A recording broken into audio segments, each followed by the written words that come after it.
Morning everyone, or good afternoon depending on where you are, and welcome to today's webinar from Wimbledon School of English. I'm Jane Dancaster, the Managing Director, and I'd just like to introduce the team that we have for you here today. So first of all, Sandro Saviolo, who is Director of Operations and the Examination Centre, and he's going to tell us a little bit about what we've been doing in the Exam Centre. There's Julie Ransley, our Accommodation Manager, Fiona Dunlop, our Principal, Joe Krousso, our Director of Studies, and Duncan MacInnes, our Academic Projects Manager. And I hope that you have all received our guidelines, the guidelines on reopening for the students, for you, for our agents, and also the frequently asked questions, because I just want to congratulate Duncan because he wrote those, and that's quite a lot of work. So we're here today because we're very excited because we are reopening the school soon. We've already reopened the exam centre, and we want to tell you what we've been doing to keep everybody safe and answer any questions that you have. What we're going to run through today, we're going to run through what we've learned from the opening the exam centre, and then everything that we're doing in school with the host family, our advice for transport, what we're doing with classrooms, teaching, social activities, and of course, what we do if somebody falls ill. So without further talk, I will hand over now to Sandro.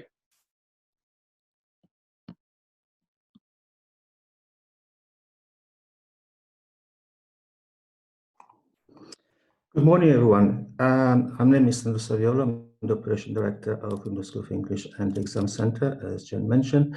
I just want to tell you what we've done with the Exam Centre since we reopened. So in the beginning of June, we decided to reopen the Exam Centre, with offering the first test on the 9th of June, which was a Cambridge C1 Advanced, with 18 candidates. Obviously, before the reopen, we had to have a very deep clean of all premises and equipment. And as well as the deep clean, we also treated all the premises and equipment with an antivirus solution which lasts for 28 days. This is an ongoing treatment, obviously, which we will be carrying on ongoing for the foreseeable future. As well as this rigorous deep clean, we also had a risk assessment to ensure the safety of our candidates and our staff while during the exam process. We looked at the candidates' journey from when the candidates enter the test to the waiting area, the belonging area, the speaking rooms, the computer rooms, and obviously the leaving of the exam center. Throughout the test and throughout the time the candidate is on our premises, we are enforcing the use of face masks and ensuring that social distancing is kept at all times. We have stationed throughout the test with hand sanitizing solution, alcohol-based, which candidates are asked to use at all times. Sorry, I'm a bit nervous about this.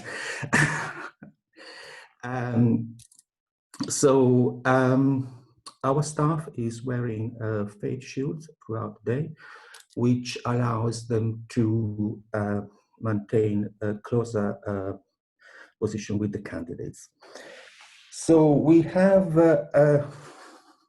as I said, we are saying that candidates are not allowed to take the mask off while they're on the center, of course, except during the speaking test, which is conducted behind a screen with the examiner.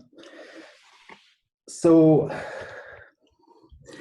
other things which we have done is, in the testing room, we have increased the distance between stations, and we also have put in additional partitions between stations to ensure a better safety environment for the candidates. all stations are cleaned after each use and disinfected. And candidates are they seem to be quite pleased with our progress, with our measures which we have enforced. So far, the feedback we had has been very positive and very encouraging. And actually, we had students who are rebooking for exams later on in the summer. So, and also examiners have been very complimentary with our progress. That's all from me. If you have any specific question, please do ask. Thank you, Sandro. It's great to hear that everything is going so well in the exam centre. And don't forget, everybody, to use the chat as well. If you've got any questions while this is going on, please just post them in the chat. And now I'm going to hand over to Fiona and Duncan. So, hi everyone, and thanks Sandra, that was really clear, and obviously in opening up in the school, which we're going to be doing soon, we've learned so much from the success in the exam centre, so it's fabulous work that we think Sandra and the team have done. So I'm going to just outline very briefly the student and staff safety that we're doing and that we have done in preparation for all of your lovely students coming to join us later this year. So first of all, as Sandra talked about deep cleaning, so we have already deep cleaned the school. We're doing another one today, and then we're going to deep clean the school every 28 days. And we're actually using a product which lasts for 28 days during the deep clean, so that everything is nice and clean and safe for all of our students and staff. But also in addition, of course, there's going to be a very thorough daily clean to look at our cleaning and our hygiene in all areas of the school. So all areas of the school will be cleaned, disinfectant every day. Toilets will be cleaned every hour after breaks, remote controls, keyboards, all of those things will be wiped down. It will be very thorough every day, and it will be very visible so that students can actually see what we're doing. Anything that's touched will be wiped down to ensure our safety. Hand sanitizer as well will be available in all the classrooms and also throughout the school, so that students can use that as well as they like. But of course, we'll have lots of posters, lots of signage reminding people of how to wash their hands as well, which is key to keeping ourselves safe. Social distancing, Duncan's going to come on to that a little bit more, but obviously we will be social distancing, and we think that everyone now worldwide is very practiced in social distancing. We will be social distancing for at least 1 metre throughout the building and also in the garden. So we'll have markings throughout the school, including the benches and the gardens, etc. as well. And we'll also have queuing systems in the areas necessary in the school. So for example, we do want to open the coffee shop, so that students can get snacks, coffees, teas, etc. But there will be a very clearly marked queuing system for them. In reception, we will have one person, one student coming in at any one time, and we'll have one person working in reception, so that there's safety for students and staff is taken into consideration there. However, with the reception area, we have managed, because our online classes have been so successful, we have also lifted all of our systems online. So a lot of those for reception will remain online, so that students do not need to have direct contact with somebody in the reception area. So that might be things like booking holidays, making extensions, things like that. We can do online now very successfully, as we could before, to be honest. We'll also have an appointment system. So there will be key staff working in school to help students. However, we will be encouraging our students to make appointments rather than just wandering into offices to see people at any time. So for example, Joe and Julie in the academic and the accommodation offices will have an appointment system for students to see them if they wish, because they may still have those issues that they want to talk face to face about their studies. And for that reason, we will have the same as the exam centre, we will have screens in our offices. Again, I'm sure we're all getting used to seeing screens when we go to shops, when we go to banks, etc. So we will have our Perplex screens up, Perspex screens in all the offices for protection for the students and for us, of course, as well. face coverings, so Sandro mentioned that as well for the exam centre. We will expect all staff and students to have face coverings and face masks in the school building, except in the classroom, which Joe will talk a little more about that in a second. They can wear their face mask in the classroom if they wish, but that won't be compulsory. And there are also details of face coverings and how to make face coverings in the ETO guidance and also in student guidance. And then as I come to the end, we will have a bubble system. You may have heard of this already. It's the idea is to create safe bubbles of people that can interact together. So a class will be a bubble and they will function as a unit. So students and staff will work as bubbles per class, if that makes sense. So that leads us on to, later on I'll talk a little about the social activities, and social activities will also take place in bubbles. And then finally, just to reassure you that every single thing that we're doing has been risk assessed, and very clear guidelines are in place for every step of the journey for students and staff. So we have very clear procedures in place. We're following English UK guidance and also, of course, UK government guidance, so that we all keep as safe as we possibly can. And finally, moving on later on, Jane and Julie will talk about what we do in the unlikely event of a student catching COVID, or if there is a need to self-isolate. However, we do feel as if we're putting so many things in place to keep all of our students and staff safe that, fingers crossed, we will have a successful opening later on in the summer. So that's it from me for now. I think I'm handing over to, is it Duncan now? Yes. Okay. Hello, everyone. Good morning. Just to go back to risk assessments very briefly, I just wanted to reiterate that the risk assessments are not generic. We thoroughly risk assessed all the provisions that we have in the school to ensure that it is suitable for what we do, suitable for the rooms, it's suitable for the kinds of lessons that we have as well, and the types of activities that we have. And these will be ongoing, reviewed regularly as UK government guidelines change, or once we've opened again and we can see things are working maybe a little bit differently to what we thought, we would of course risk assess any even minor changes that we make. But moving on to social distancing within the school and within the school garden. As I'm sure you're aware, we have a lovely garden at the school. We're very lucky to have that. So when the weather's nice, it's a wonderful place for students and staff to actually socialise with each other, but there's plenty of space for them to maintain that social distancing. Now, the UK government recently reduced the minimum social distancing from 2 metres to 1 metre. So we're going to stress that 1 metre is the absolute minimum that people should be from another person. And we'd like people to keep 2 metres where possible, but we understand that might not always be possible in every circumstances. To remind students of this, we do have social distancing signs.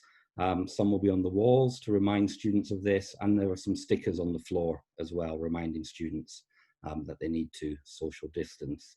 Where we have a queuing system in place, again, there'll be lines on the floor indicating where students need to stand. Within the common room and in the garden, we will have some tape on the floor and on the benches to remind students of the areas that they can stand and areas where they shouldn't be lingering to allow passage through the common room. And staff, of course, will be around reminding everyone nicely and gently of the rules in place. Okay, so as I said, socialising is definitely encouraged, but in a safe, socially distanced manner. Now, obviously within the school building, there are some what we call pinch points, so areas that are quite narrow, and under normal circumstances, these areas can get quite crowded. So we are aware of those points. So for example, the stairs. So what we've put in place is that only one class at a time can use the stairs. Joe will talk a little bit later about the staggered class times, but only one class allowed to use the stairs at any one time, but obviously social distancing. So one student goes down or up, and then give that student a metre or two, and then the next student can go down or up. Okay. So as Fiona said, I think most people are aware of the systems in place in their own countries, and it will be no big surprise when they come and see we have similar measures in place. Okay, and I think that's all for me for the moment. Thank you, Duncan. So now we're going to hear from Joe about what students will be doing on their first day in school, what we ask them to do just before they arrive, and also about the courses, the timetable, and examinations. Hi everyone, I'm Joe Krousso. I'm the Director of Studies, so I'm in charge of organising the classes and the students. What we put in place to ensure the safety of the students and of the staff, first of all, is to make sure that we don't have lots of students congregating together on the first day, which is a typical feature, obviously, of most schools on the first day of a course. So all testing will be done pre-arrival. That will be done with our online placement test, which we've been using for our online classes, and it's worked very well. That's followed up with a short speaking test with myself or one of the academic team, and we do that on Zoom. That also means that we get a chance to meet the students a little bit in advance, and we can answer any questions they have at the same time. In addition, the welcome talk is sent in advance as a video, so students get all the information they need about the school before they arrive, which means that on day one, they can arrive and just go straight into their classroom. That means that there's much fewer students congregating together, and it makes the whole process a little smoother, reduces the risk of infection. Then the courses that we're running, we are going to run our general English classes will be running as normal. Our IELTS preparation and our Cambridge exam courses will be running. We won't at the moment be running 30+ English for law or the options classes, but of course we're very responsive to demand, and if we find that there's a huge demand for these, we can of course run them. To ensure that there's not too much interaction between students in the common areas, as Duncan has said, we're going to change the timetable a little bit.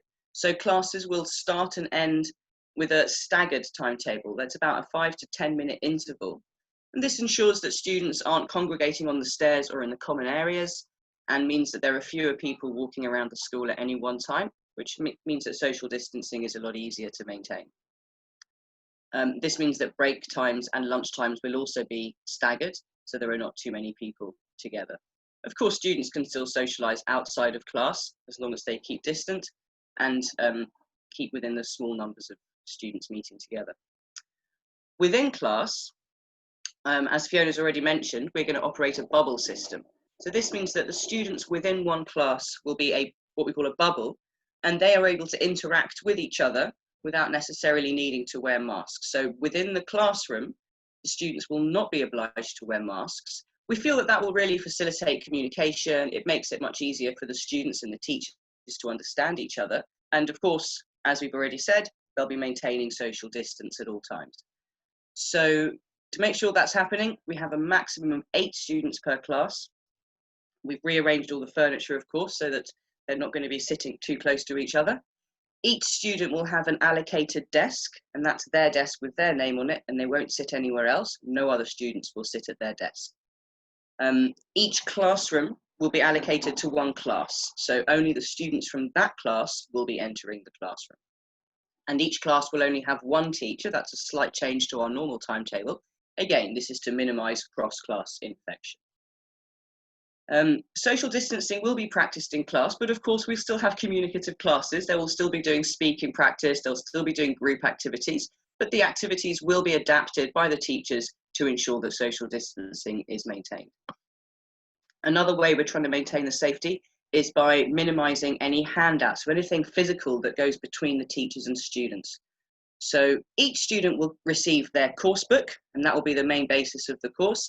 Any additional materials will be provided on our digital platform that we've been very successfully using for our online courses.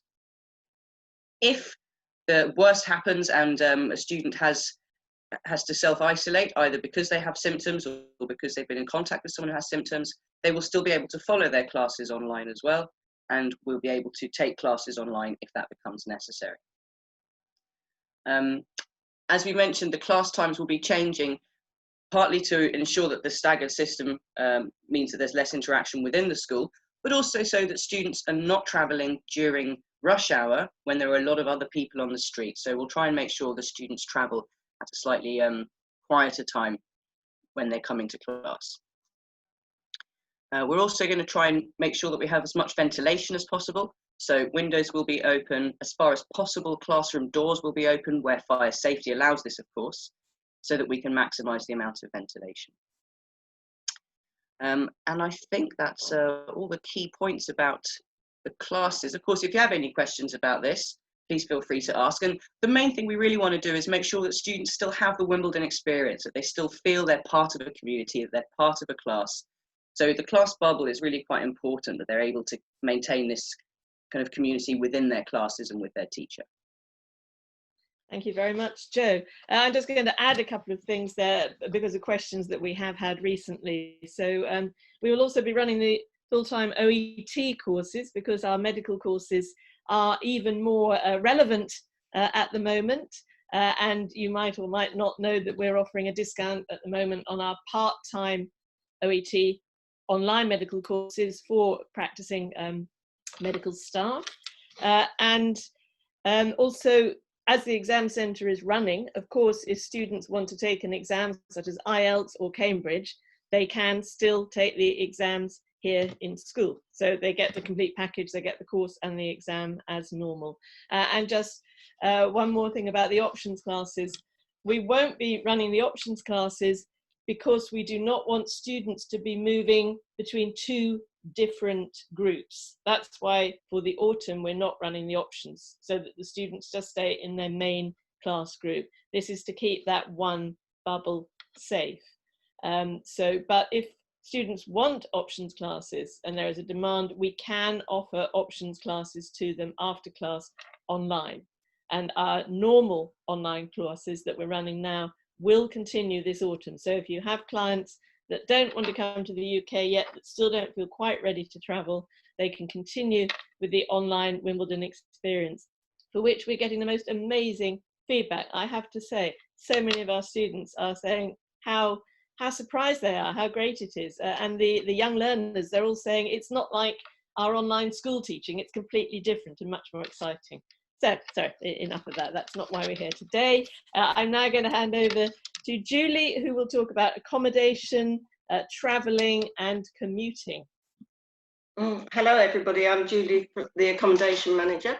So when you arrive at the airport, you'll meet our taxi provider. He will ask and expect you to have some kind of face covering on. If you don't have gloves on, that it's not visible, he will offer you sanitizer to use.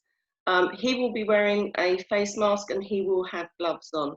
Now, he will open the boot ready for you to put your luggage in. If physically you can't do that yourself, then obviously he will assist you, and he will bear that in mind because he will need to change his gloves once he's dropped you off. He will open the door for you, you get in, he will close the door for you, and that's to minimise any touching of handles, etc. After each journey, he will clean those down anyway, but the less you touch, the better for you and for him, less cleaning. So it should be fairly straightforward. We use the same taxi company. They're very professional. They have your best interests and they will look after you really well. Okay, so they will take you to your destination. So different but the same, homestay. When you arrive at your homestay, you will get the same friendly face that you expected to have before COVID. I'm a host family as well. I'm welcoming students to my home. Things will just be a little bit different to they were before. So when you arrive at your house, you will be offered sanitizer. You will be taken straight to your room to put down your luggage and any overcoats. And then you will be taken through the house and have everything explained to you. So the main things that will be slightly different in your house is you will be reminded, have you got sanitizer? Have you used sanitizer? You will be provided with it in your room to start with, and then you may need to replenish it. You will be kept at a meter's distance, even in the house where possible. And obviously, as time goes on, that may relax a little bit depending on your length of stay, etc. Our homestays have been selected carefully. All our homestays are lovely, but a lot of them have quite large houses, and so it's very easy to keep that distance, even across the dining room table when you're eating. And they will explain to you how to get to school. Now, nearly all of our homestays will be walking distance. Should you choose not to because of our bad weather, etc., but we've had beautiful weather, so I don't think that's going to be a problem at the moment. You could get the bus, but you would need to wear a face covering. But most of our homestays at the moment, you could walk to. Now, if you go into a residence house, which would be Queen's Lodge at the moment, we're offering, something similar will happen. You will meet the housekeeper, you will be offered the sanitizer, and then you'll be taken to your room to put your luggage down. He will then go through the procedure with you of what you can and you can't do in the student house. Now, you won't be able to cook together, which is something that normally students like to do. Only one person can cook at a time, but it is a big open space and there is lots of space that you can stand and chat to each other while one person is cooking. But in between cooking, you would need to wash your own pots and pans. You will be given an allocated number of plates, knives, forks, cutlery, tea towels and things for your own personal use, which we will encourage you to keep in your room so that you know that only you have used those. When you use the fridge or you touch the dishwasher, please remember, out of courtesy for yourself and for others, just to wipe down the handles again yourself. And then we can all be really clear that we know that everything is as safe as possible. There's a beautiful garden at Queen's Lodge. So again, you can socialise together, but even within a household, keep your distance. I think most of us know that and have learned that, even with my children and grandchildren. As much as we want to, we still keep our distance because it's safe and we know it's the right thing to do. Other than that, I think if you have any other questions, please ask me. But as far as I'm concerned, your experience is going to be exactly the same, warm and welcoming from our hosts. Okay.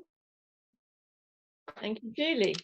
And now moving on to our very long agenda, it's Fiona, and Fiona's going to talk about what we can do at the moment regarding social activities. And just to let you know that London is opening up. National Gallery, for example, is opening today. Not today, sorry. It's not the weekend yet. I was preempting the weekend. Opening this weekend. Cinemas are opening. Bars, restaurants, cafes are opening. The shops are already open and people are shopping. So, Fiona, back to you. Yes, thank you, Jane. You've taken the words right out of my mouth there. London is opening and in a safe way. I've been going to the shops about once a week and the experience is good. We will be taking students out and about. That's part of their experience with us. London is a very safe part in comparison to some other areas. And getting to central London is not a problem at all, and it never has been. We've got excellent transport links from Wimbledon. So we'll be running social activities locally and in central London when possible. Central London, 15 minutes on the overland train, as I'm sure most of you know. Overland trains have extremely good ventilation. I use the train to get to work every day when we are open, and I feel very confident to get back on the train. Sandro's already using the trains. We know that there's very good ventilation on them. Any excursions that we do will be risk assessed in advance, of course. But when we're going up to central London, we do believe that we can take trains and then we can walk where possible. And it's a great way of permitting of getting to see parts of London as well. Wimbledon, as you know as well, there are lots of opportunities to do social activities around the local area and also using outside space such as Wimbledon Common, having picnics, playing games, etc. Again, weather permitting, of course. We wouldn't force our students to play games out in the rain, but hopefully the weather will continue as it is at the moment. So as I said, risk assessments will be done for every excursion that we do. Guidelines will be given very clearly to students and to our staff as well as to what to do in any type of excursion. We do really want the students to enjoy and to have that London experience and the Wimbledon experience, not just about their classroom time. So we will make sure that's as normal as possible. And with that in mind, we go back to the idea of the class bubbles. Excursions can take place in their bubbles with the staff members, with the appropriate staff members, again, to ensure that they can interact as safely as possible. What we're preparing for at the moment, as Jane said, London is very much opening up now. Come August, come September, again, I think London will be an even better place and an even more free place to get out and about. So we are expecting changes for the better. Now, thinking about social activities, we will also still run our online activities. We have at the moment running for our online students, we have an activity every single day of the week, most weeks. And these again are very well received, they're very interactive, and that will be something that is an option for the students when they're face-to-face in Wimbledon. They can go home to their host families and they can log into our evening activities as well. And as I said, very interactive. It's a great way of meeting other people. We've been doing things like having quizzes, karaoke, doing virtual tours. Adam, who's been running these, he's been baking with the students. They made some lovely bread a few weeks ago. They made scones last week. And the feedback from the online activities has been excellent as well. So if the students don't feel comfortable to go out and about with what we've got to offer locally or in central London, they can join in online as well. So I think that's it from the social activities side. I think I'm handing over now to Jane and Duncan, Jane and Julie, excuse me. Okay, so it is back to me and to Julie. So I'm just going to talk about what happens if a student falls ill in school, and Julie will talk about how the host family will deal with this, or how we will deal with this in the residence. So I have not, I'm afraid, prepared a slide with lots of bullet points on it for you, because we have really, really thorough, long details of this in the information that we sent out to you. So if a student displays symptoms in school, we'll start before even they come into school. If a student is feeling ill, we ask them to contact the school immediately and not come into school. But if they are in school and they start feeling ill, we ask them to tell a member of staff immediately. We will then move them to a room, an isolation room, and normally Julie has the great job of putting on her special PPE clothing, and we have all the equipment to take the student's temperature, etc., and speak to the student. And Julie is very reassuring, and she will make sure the student doesn't panic, doesn't worry. And then the student will return immediately to their accommodation, and we will help them, or the accommodation will help them, arrange a test. The testing is now in place all over the UK. You can get it, you can test yourself at home, you apply by post, or you can go to one of the big testing centres. So our aim is to detect immediately. All the members of staff are alert to any symptoms. So even if a student does not self-report, we will identify any student who appears to be in the slightest bit unwell, remove the student, isolate them, take their temperature, talk to them, send them home, contact the medical services. Over to you, Julie. What happens actually in the host family and in the residence if the student is ill? Okay, so if you're unfortunate enough to fall ill, then and you're in a host family, then the host will help look after you. So what that means is the family will also have to self-isolate. They will ask you to stay in your room pretty much most of the time. So they will bring you meals to your room, leave them outside your room, and you will take them into your room, and then you will leave the tray outside your room They won't come into your room to do the normal cleaning until you're clear and well. However, you can bag up your laundry in the normal way. They will take it away and return it to you. But be reassured, they will look after you. They will make sure you have everything you need, and they will go through this with you. So they will self-isolate with you. Now, on the reverse, if your family become unwell, then clearly you would need to isolate with them, and then you would do your course online whilst everybody was recovering. If you're in a student house and one of the students goes down with COVID or is unwell, then again, the whole of the house will have to self-isolate with them. And school will help with making sure meals are provided, shopping's done, and again, you would be asked to stay in your room and not to go into communal areas. And we will help you with every step of that. Thank you, So Julie. I think that's it. Sorry, didn't mean to interrupt. A little more then on the self-isolation and the isolation. So if the student feels ill, they have to self-isolate until at least they have the result back from the test. If the result is negative, self-isolation finishes, goes back to normal. If the result is positive, i.e. they have COVID, the self-isolation time is 7 days. So if you have COVID, the self-isolation for you is 7 days. But for everybody who has been in prolonged contact with you, it's 14. So this is all in the guidelines. It's all in the guidelines because I know it's all quite confusing. So we have the students in the bubbles. So if a student has COVID, then everybody in their bubble will need to self-isolate for up to 14 days. So if it's 14 days from when the student first had symptoms, they first had the contact. So everyone within their bubble has to self-isolate. So that's either the class bubble or the host family bubble. So if a student has to self-isolate but does not have COVID, I hope you're following me still. As I said, it's all in the guidelines. So it's quarantine, it's quarantining. Then they will be able to continue studying online from their self-isolation in the homestay. So their study will continue.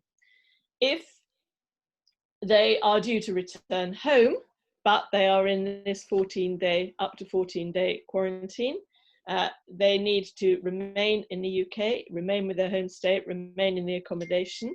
And if they are not covered by their insurance for the cost of this, then the school will pay the school accommodation for up to 14 days so that they do not suffer financially because they have had to stay after the end of their course. Again, the details of this are in the guidelines because it gets quite complex. So I think I've covered the basics there of what happens if a student themselves gets COVID or a member of staff. Obviously the same thing applies. If a teacher, for example, gets COVID, then everybody in their bubble has to self-isolate for 14 days. And just to reassure you as well, on the medical side, first of all, the NHS does not charge for anybody from any country for any medical services for people who have COVID. So there is no charge, so you don't need to worry about that. The testing procedure, as I said, is now quick, efficient, and the results come back really quickly in under 24 hours. All the doctors' surgeries are providing very good online medical consultations, and then if necessary, of course, the hospitals are open and everything is beautifully organized in the hospitals and they are functioning really well. And in London, of course, we have some amazing world-leading teaching hospitals with the best practitioners. So medically, it's a very, very secure place to come to. Right, so, oh, sorry, it's me again, more depressing. I get all the depressing bits, that's why I didn't want lots of slides. I didn't want all the depressing information up on the slide. So the final thing is if the school has to close. So there are two different types of closures. So if a member of staff or a student is found to have COVID. We inform the medical authorities immediately, and they come in and they do an assessment. Now, it might be fine, we might be able to continue. It could just be that we have to deep clean one particular classroom. But if they decide that we need to temporarily close the school, it will be for only 1 or 2 days to deep clean the whole school. And we will just move all the classes online, then everybody will come back in. So that will just be a very short cleaning closure. If the government introduces a second lockdown, we hope that doesn't happen, but you never know, then, and we have to close as we did in March, then the same will apply as it did in March. So students will be welcome to stay in the UK. We still have some students with us now who stayed in March, and they're very happy and enjoying the online. They'll be very welcome to stay in the UK, to remain in their accommodation with their host family, and to continue studying online.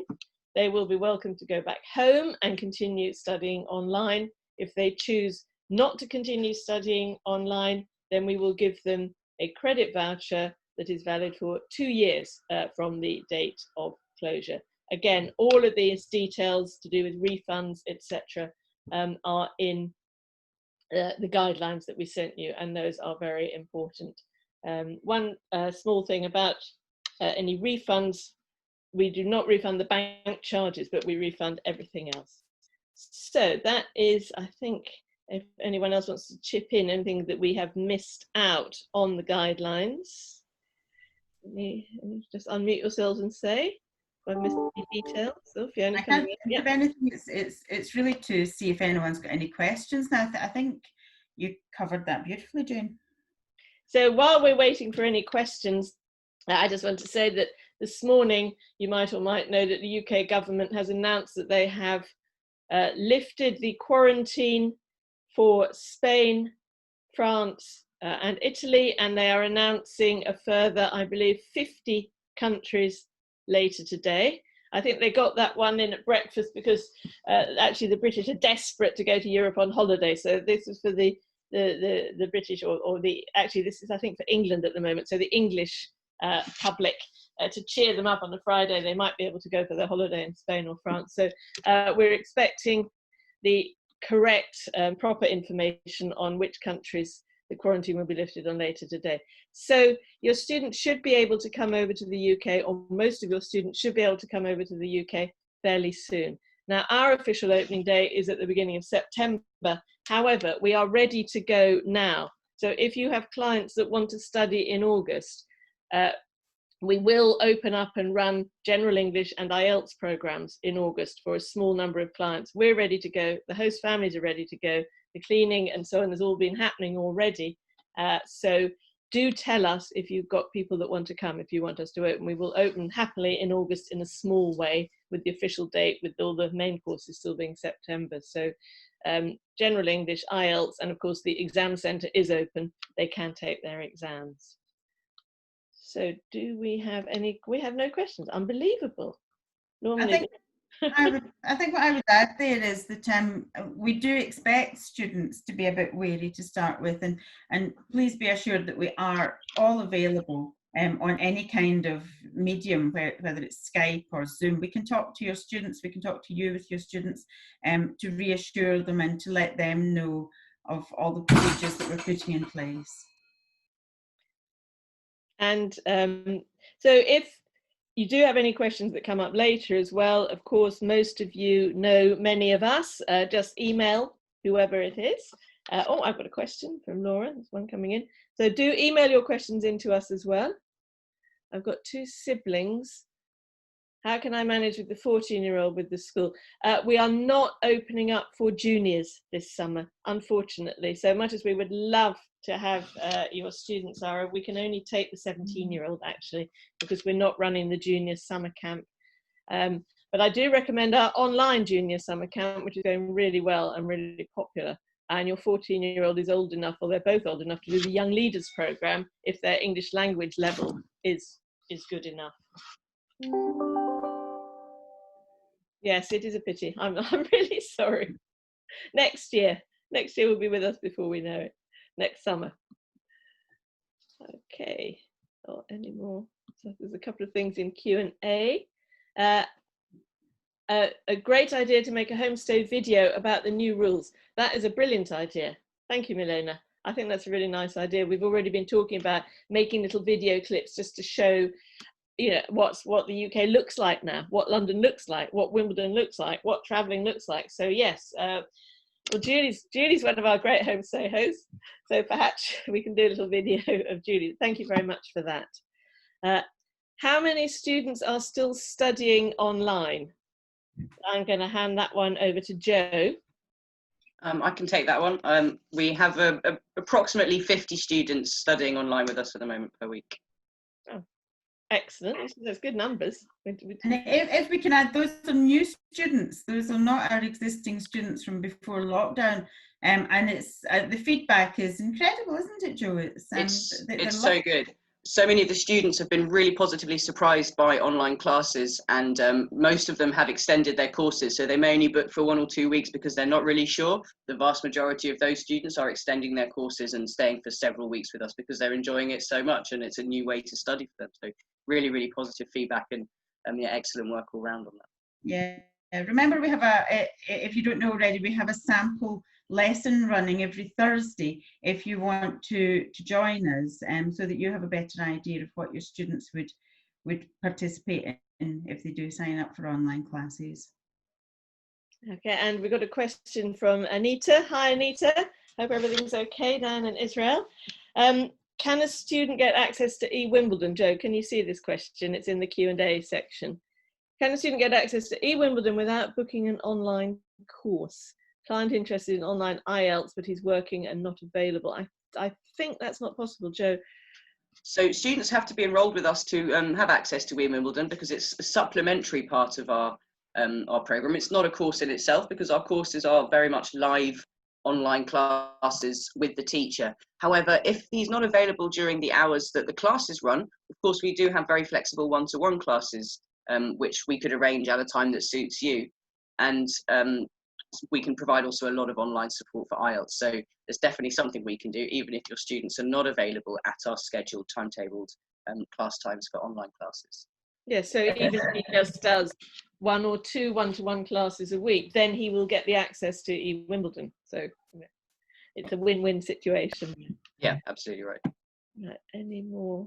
Anita, a link, the list of countries. Yes, Anita, as soon as we know, we're desperate. We've been waiting for a week. Every day in the news, they keep saying the government is about to tell us. Well, they are definitely telling us today. I heard the minister this morning on the radio, and he said the announcement will be out this afternoon. He didn't say the time. They normally make these announcements at 5 o'clock, which gives everybody a lot of work to do on a Friday evening as they run to change everything. So we'll let you know as soon as possible.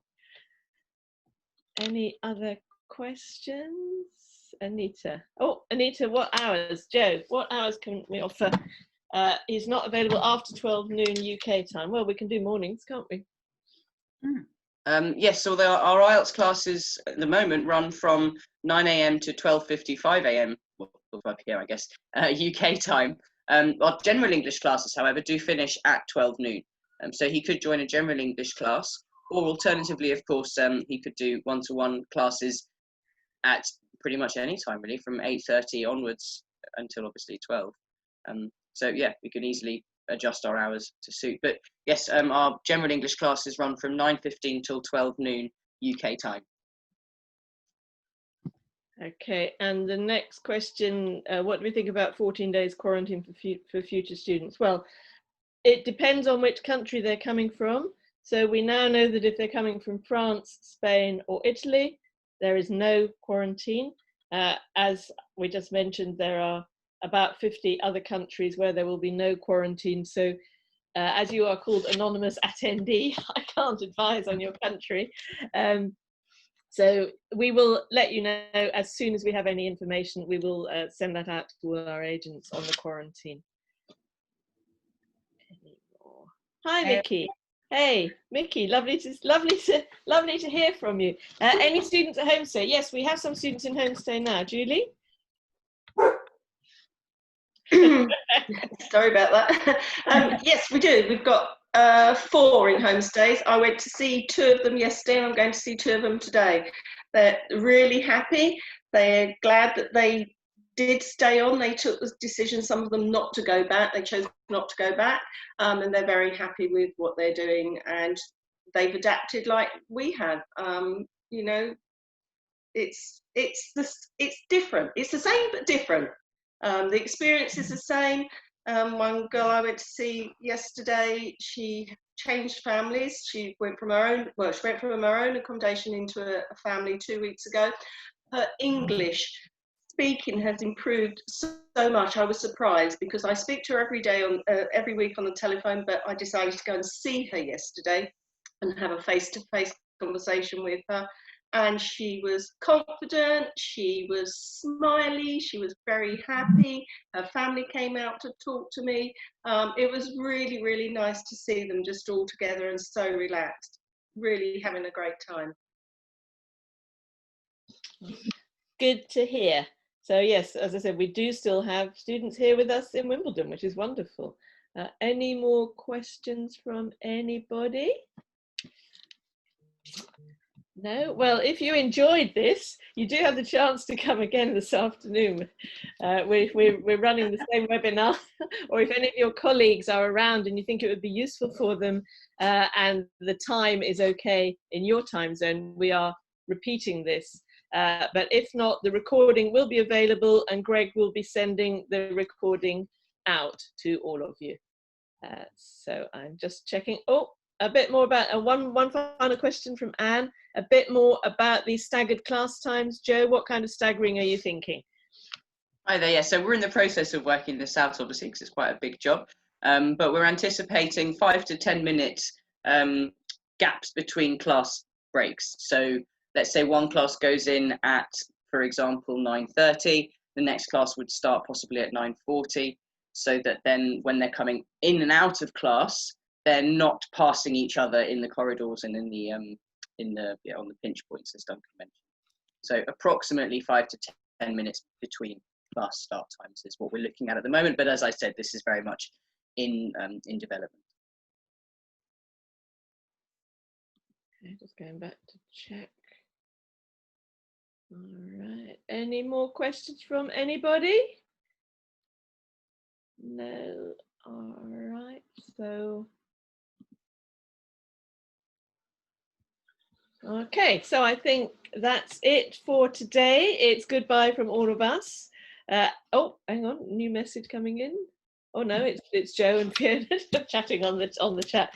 So I hope you all have a lovely weekend. I hope that things are improving in your countries as well as they are here. I hope you are feeling optimistic as we are, and we wish you all, we wish you well. Keep safe. So goodbye. See you later, everyone. Bye.